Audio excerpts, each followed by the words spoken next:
ఒక ఇంటికి వెళ్ళావు అంటే ఆ ఇల్లు బాగుపడాలి.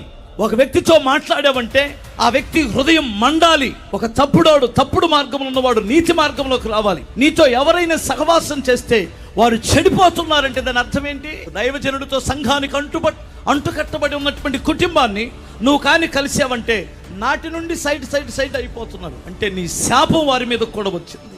నీ మాటలు చూడండి, విషము నోట్లో వేసిన దానికంటే చెవులో వేసింది ప్రభావంగా పనిచేస్తుంది. విషాన్ని నోట్లో పోస్తే 48 గంటలైనా బ్రతుకుతాడేమో కానీ చెవులో కానీ పోస్తే గంటల వ్యవధిలో చస్తాడు. చాలా మంది విషడబ్బాలు పట్టుకొని చెవుల్లో పోసే శపించబడిన వారు ఉన్నారు. ఒక మంచి వార్తను ఇతరులకు చెప్పండి. వారిని దీవెనకరంగా మార్చే వ్యక్తి దీవించబడిన వాడే. ఒక చెడ్డ దుర్వార్తను పట్టుకొని ఆడిలా ఈడిలా ఆ చెత్త ఈ చెత్త తీసుకొని వాళ్ళ చెవుల్లో విషం పోస్తే నీ అంత శపించబడిన వాడు నాకు తెలిసి ఎవడో ఉండడు.